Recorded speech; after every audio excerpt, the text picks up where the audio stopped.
x की power 1/2 हो जाएगी ना, नीचे जाएगा तो बेसिक मेन फॉर्मूला हमारे पास यही है अभी।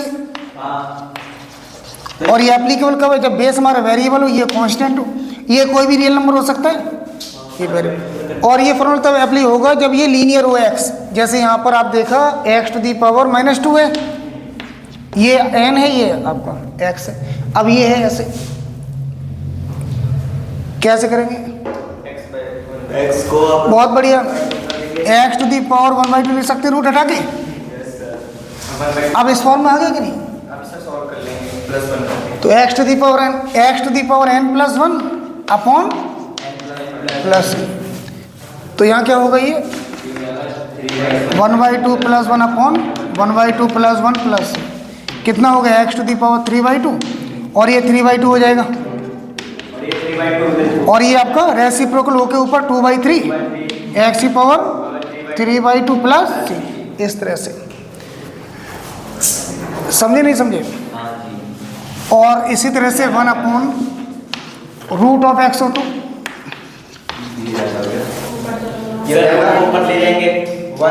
देखो रूट तो 1/2 पर है, क्या हो जाएगा? ये 1 अपॉन x⁻⁻1/2 होगा। अब इसी फॉर्म में आ गया है ना, इस टाइप से। लेकिन ये बहुत बेसिक है।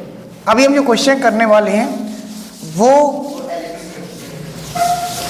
AOI के क्वेश्चन करने वाले हैं। वैसे हम उसके लिए कुछ चीज़ें आपको ध्यान रखनी है। Area of the region bounded by given curve. तो सबसे पहले बेसिक चीज़ ये समझें, suppose there is a curve of a function y = f(x), और एरिया निकालना है इस कर्व के अंडर में from x = a to x = b, ये वाला एरिया। इस एरिया को निकालने के लिए हम क्या करेंगे? We divide this region into very thin strips, और इसका जो है ये रेक्टेंगुलर मान सकते हैं, ये जो है नेग्लिजिबल होगा, इसका जो स्लैंट जो लाइन होगी ये रेक्टेंगल की तरह बिहेव करेगा। ये dx हो गया और ये y हो गया। तो एक स्ट्रिप का एरिया कितना होगा? Length into breadth, length into breadth, यानी कि 1 स्ट्रिप का एरिया हो गया y इंटू dx। और यही स्ट्रिप जो है, ये सारा एरिया डिवाइड है इसी तरह की स्ट्रिप्स में। तो इन सभी स्ट्रिप्स का एरिया का सम होगा टोटल इस रीजन का एरिया। तो इंटीग्रेशन ऑफ, और लिमिट कहाँ से कहाँ तक होगी? ए से लेके। अब ऐसे ही एक रीजन ये ले लेते हैं एलोंग, अगर मान लेते हैं कर्व ऐसा है कुछ, तो एरिया कहाँ? यहाँ से यहाँ तक ले रहे हैं। अब मुझे बताओ, ये आपका y है, y = a से लेके y = कहाँ? b तक। अब यहाँ हमने क्या लिया? y = f(x) ही है, क्योंकि यहाँ इंटीग्रेट करना पड़ता है विद रेस्पेक्ट टू x, तो we have to put the value y in terms of x। क्या हो जाएगा? ये a to b, और y का value in terms of x put कर लेंगे। कर्व की इक्वेशन से y का वैल्यू निकालेंगे इन टर्म्स ऑफ x, जो पुट कर सके हम यहाँ पर f(x). अब ये वेरिएबल x, ये भी x है, तो इंटीग्रेट कर सकेंगे हम। अगर यहाँ इन टर्म्स ऑफ y होता और इंटीग्रेट करना होता dx के विद रिस्पेक्ट टू, तो नहीं हो सकता था। अब इसमें बताओ स्ट्रिप्स कैसे होंगी? अलोंग y एक्सिस, ये dy होगा इस केस में, एलिमेंट्री जो ब्रेथ है इसकी। अगर ये dy is very very small, तो ये लगभग रेक्टेंगल होगा, ये होगा रेक्टेंगुलर होगा ना ये। अब इस तरह से एरिया क्या होगा? लेंथ इंटू ब्रेथ, यानी क्या हो गया? x और dy।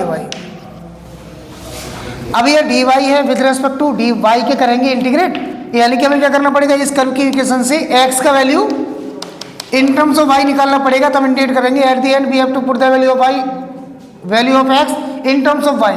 सो ये क्या होगा, एफ वाई और डी वाई, और लिमिट वही रहेगी ए टू बी।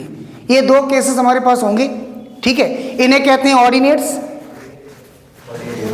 क्या कहते हैं, ऑर्डिनेट्स। यहाँ ऑर्डिनेट्स क्या हो गया, एक्स इक्वल्स टू ए और एक्स इक्वल्स टू बी, ठीक है। अब पैराबोला का एरिया निकालना हमें। मान लिया ये पैराबोला है कोई y इक्वल्स टू, और ये मान लिया हमने या y equals to x square, ये निकालना है। और एरिया निकालना हमें, एरिया इस तरह निकालना है x equals to 1 2 x equals to 3। These are ordinates. तो पहले इसका कर्व का हमें ग्राफ पता होना चाहिए। इस कर्व का ग्राफ क्या होगा, ड्रॉ कर सकते हैं कोई, इसका ग्राफ ड्रॉ कर सकते हैं। ये पैराबोला है कि नहीं, ये आपका 2 है, ये आपका 1 है। अगर x का पावर 2 y का पावर 1 या y का पावर 2 x का पावर 1 होता है, एक पावर 1 और एक पावर 2 हमेशा पैराबोला होगा। अब ये पैराबोला ड्रॉ कैसे होगा, जिसका पावर 1 होगा उसी के सिमेट्रिकल होगा। ये y का पावर 1 है तो ये सिमेट्रिकल किसका होगा, y के। इसका जो फिगर होगा वो होगा इस तरह से।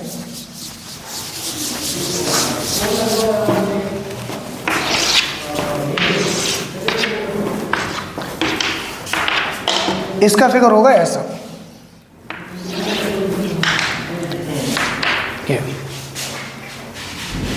इसका y के सिमेट्रिकल है। एरिया निकालना है under the curve between the ordinates. एक और हम निकालना पड़ेगा एंड एक्स एक्सिस। अब रीजन वो देखो आप, जो इस कर्व के अंडर में जो कि पैराबोला है ये, और इन ऑर्डिनेट्स जो कि x इक्वल टू 1 ये होगा और x इक्वल टू 3 मान लेते ये होगा ऑर्डिनेट्स। और ये कर्व जो कि वाला पार्ट हो गया, बात समझ में आई है नहीं, यानी कि हमें ये रीजन और ये कर्व और ये और क्या एक्स एक्सिस, यानी कि ये जो रीजन है यही रीजन है जिसकी बात हो रही है। अब स्ट्रिप किसके अलोंग बनाएंगे, स्ट्रिप बनाएंगे विद रेस्पेक्ट टू एक्स के अलोंग। यहाँ पर इधर ही कट होगा ना, और ये डी एक्स हो गया और ये वाई हो गया। बड़ा सिंपल हो गया। अब एरिया जो होगा इसका वो क्या होगा, कौन सा, ये केस है या ये केस है, बताओ। ये वाला केस है। तो क्या करने वाले हम, यहाँ पर एरिया ऑफ द रीजन जो होगा एक्चुअली वो कितना होगा, नेमिंग कर देते हैं। यहाँ पर नेमिंग कर दो A B C D. In short area of region A B C D A, close कर दिया उसे। और ये एरिया होगा लिमिट कहाँ से कहाँ तक, 1 से लेके 3 तक, 1 2 3। और स्टेप्स हमारी d x d y. Area of the one step length into breadth, क्योंकि रेक्टेंगुलर है ये लगभग। अगर ये टेंस टू 0 होगा तो ये पार्ट नेग्लिजिबल होगा, हम रेक्टेंगुलर मान सकते हैं। तो ये होगा y इंटू डी एक्स, ये हो गया area of the one step. और इंटीग्रेशन का मतलब है एरिया ऑफ ऑल स्टेप्स। इसका मतलब होता है summation of area of all steps. ऐसे आपका जो है इसी स्ट्रेच करके ये सिंबल बना है इंटीग्रेशन का। Sum of all the area of all steps. ये वन स्टेप का एरिया है। और कहाँ तक की स्टेप, 1 से लेके 3 तक। 1 से लेके 3 तक जो भी स्टेप बनेंगी उनके एरिया का सम हो गया। ये इंटीग्रेशन में मीनिंग ये हो गया। अब बताओ इंटीग्रेट करने के लिए क्या करना पड़ेगा, डी एक्स है यहाँ पर। तो ये वैल्यू जो है कर्व की इक्वेशन से y के लिए इन टर्म्स ऑफ x निकालेंगे, जो कि ऑलरेडी है ये। तो क्या पुट करेंगे हम, ये पुट करेंगे हम 1 2 3 और y का value in terms of x। आप ध्यान रखें इस कर्व का equation y equals to x। तो ये putting the value of y in terms of x, x square dx, very very easy. x to the power n मान लेंगे, कितना होगा x टू द पावर 3/3 और 1 2 3। Upper limit minus lower limit, x के place पर x equal to 3 put करो ठीक है, क्या होगा बताओ, 3 to the power 3 upon 3 minus lower limit 1 to the power 3 upon 3, ये कितना होगा 9 हो जाएगा, 2 पावर बचेगी 9, 9 minus 1 upon 3 right.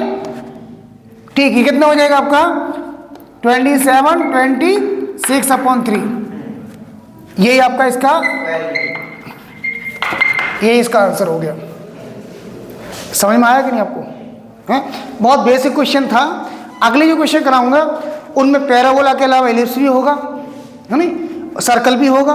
Circle, ellipse और पैराबोला, इन 3 के लिए हमें अच्छे से करनी है तैयारी, ठीक है ना।